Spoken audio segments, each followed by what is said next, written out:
Akluj police Thane हद्दीत गोळीबार. माळशिरस तालुक्यातील चोंडेश्वरवाडीतील घटना. गोळीबारात एका महिलेचा मृत्यू. अकलूज पोलिसात गुन्हा दाखल. आरोपी अटकेत. पुढील तपास पोलीस करत असून उषा विजय साठे मृत महिलेचे नाव असून सचिन जगन्नाथ देशमुख गोळीबार करणारा खुनाच्या व ॲट्रॉसिटीच्या गुन्ह्यात जेरबंद आहे. MK न्यूजने केलेला वार्तालाप. सोलापूर जिल्हा प्रतिनिधी MK न्यूज अकलूज. दुपारी साधारण 12:30-1 वाजता दरम्यान पोलिसांना माहिती मिळाली की चोंडेश्वरवाडी या गावामध्ये फायरिंग झालेली आहे. त्या अनुषंगाने तपास सुरू असताना फिर्यादीनामे विजय साठे याने पोलीस स्टेशनला येऊन फिर्याद दिली की साधारण दुपारी 1च्या सुमारास आम्ही शेतामध्ये काम करत होतो. फिर्यादी विजय साठे, त्याची पत्नी उषा विजय साठे हे जगन्नाथ गणपत माने देशमुख यांच्याकडे सालगडी म्हणून काम करत होते मागील 7-8 वर्षापासून.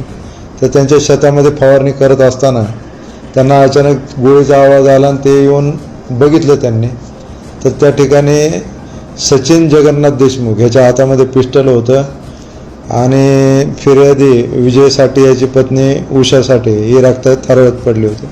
त्या अनुषंगाने त्यांच्या फिर्यादीवरून अकलूज पोलीस स्टेशन येथे खुनाचा गुन्हा म्हणजे नवीन सेक्शन BNS 103(1) नुसार arms act 325, atrocity act 332V नुसार गुन्हा दाखल झाला आहे.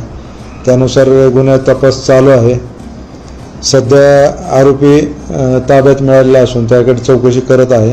आरोपी सचिन जगन्नाथ देशमुख, त्याला अटक करून वेपन त्यांनी नेमकं कुठून आणलं होतं, कुठल्या प्रकारचं वेपन होतं, गोळ्या कुठून आणल्या होत्या, वेपन लायसन्स होतं, विदाऊट लायसन्स होतं, सदर गुन्ह्यामध्ये अजून कोण इतर आरोपींचा सहभाग आहे का, या अनुषंगाने पुढील तपास चालू आहे. कारण काय समजलं? ह्याच्यामध्ये प्राथमिक दृष्ट्या तरी अजून कारण समजलेलं नाही. आता ते तपासामध्ये पुढं समोर येईल. गोळी महिलेला कुठं लागली? महिलेला गोळी हातातून आरपार होऊन डोक्यात घुसलेली असं प्रथमदर्शनी इन्क्वेस्ट पंचनाम्यावरून दिसून येतं. साधारण किती गोळ्या लागल्या?